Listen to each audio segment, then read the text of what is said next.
So my redesign project is to kind of revamp the way I deliver lectures to my students who are participating in a distance learning, kind of remote education delivery of my Cisco Certified Network Associate course. These students are seniors in high school, and they are not required to attend class most days. There's many reasons for why this arrangement was decided upon for these students, but we've been doing this class in this way for 7 years. One of the reasons was that students were forced to choose between my class and some of the more obscure classes that are offered by our smaller high schools, things like AP classes or band or something that's less popular among the student body. So we have smaller schools, and they may only be running one section of these courses, and it just seemed, and it is, that these classes are all offered in the first time block of the day, and so is my CCNA class.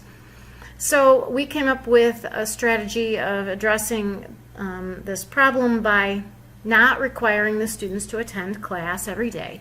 And it was pretty easy to implement because the Cisco Networking Academy has in place the mechanism to offer these courses online. For high school students, it might not necessarily be ideal because they aren't necessarily as prepared for that independence and self-discipline and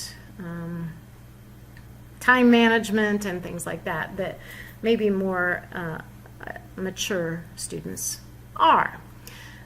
So we've dealt with those kinds of things throughout the years, and we've adjusted, and there are times when they are required to attend class in person, but for the most part they're on their own.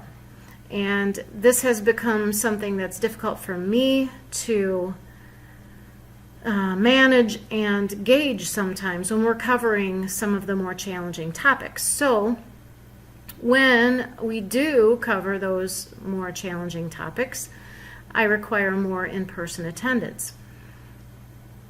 This becomes a problem if they have another class during that same time block. I can't just have them show up whenever because I have other classes throughout the day. So I was trying to find a way to not only accommodate these more challenging topics for these students, but also to make all of my lectures more engaging, more interactive, even if they're not delivered in the classroom.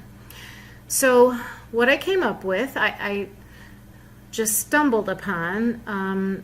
Google Slides has this new interactive presentation mode, which is really cool. And it allows an audience to ask questions during a presentation. And I thought, well, that's one thing that would make my lectures more engaging if they could ask me questions. But also I can use that interactive mode to have them respond to my questions. So during the lecture I can pose a question, and then they can use the Ask a Question feature to respond. So we tried this, but we tried it in the classroom last week, and it worked very well in the classroom. However, they were there physically in person, and so it didn't solve that problem, but it was a good prototype. So what we decided, what I finally realized, was that I have to live stream these lectures. And I found a method for doing that, and next week we're going to test that. So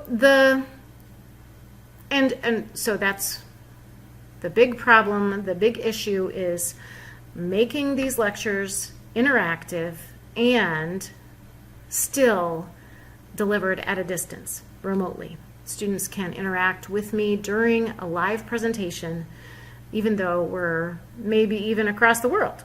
So that's addressed by live streaming on YouTube. And then I always record my lectures and post those to YouTube as well. And so I needed to be able to do that with these for situations where a student can't be there, or in this case, all of the lectures are recorded and posted to YouTube because they watch them whenever. Or they can review a lecture. They can pause, they can go make a Tostito or whatever and come back and pick up where they left off. So I wanted to be able to do that too. So I found some software. Actually, one of my former students works for my school now, and he is so into audio video stuff. And he found some, and he always finds the freeware, which is awful cool. Anyway, he found OBS Studio, and this will allow me to not only live stream through YouTube, but also record at the same time, and then I can post the recorded interactive presentation on YouTube for the students to review later on. So we're going to try it out next week. I have them all set up to, this is something we've never done before, where they have to attend class remotely in real time. So that's a new feature, and I'm excited about that. So this allows me to make this distance learning, remote learning course much more engaging, and it will give me more feedback in the immediate sense that I don't normally get with these students. I have struggled with this for the entire time that we've been doing this, and I'm very excited about the possibilities that this will lend itself to, not only just for my courses that are delivered over the internet, but also even the courses that I teach in person.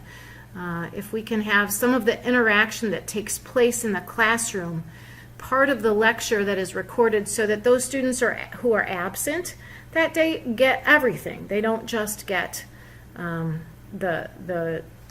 usually what I do is a PowerPoint, record the slides with my voiceover, and this is going to be much, much more beneficial to those students. So that is my redesign project.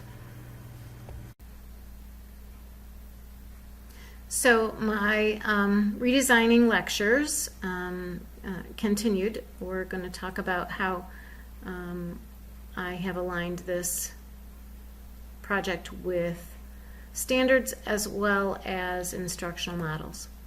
So one of the instructional models that I have learned about throughout the semester, but was not included as one of our models in the class, is something called micro-learning, and it's something that's used in corporate training quite a bit, and it was developed in response to the generation of young people who are entering the workforce, have been entering the workforce for the last few years, who really are in some circles referred to as the YouTube generation. And so they're used to videos, and they're used to short bursts of information that are delivered either over the internet or and a lot of times over the internet using their portable devices, tablets and phones,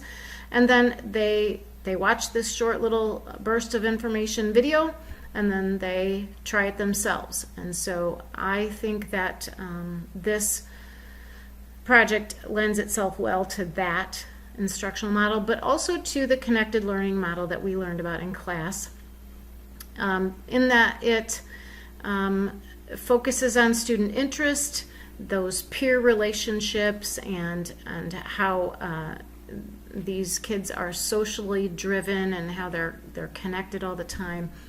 Also, it has a definite element of academic rigor, and it is relevant. Not only is the content relevant to their interest areas, but also the delivery is relevant based on how they prefer to learn.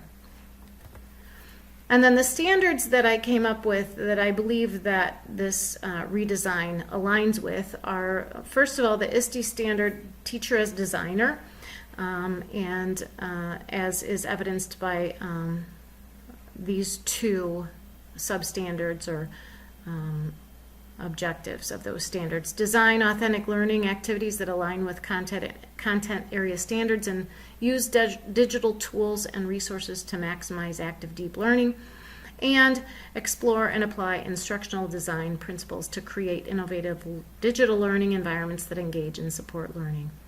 And then the student learning goal, the NETP student learning goal that I think that this addresses is engaging and empowering learning through technology.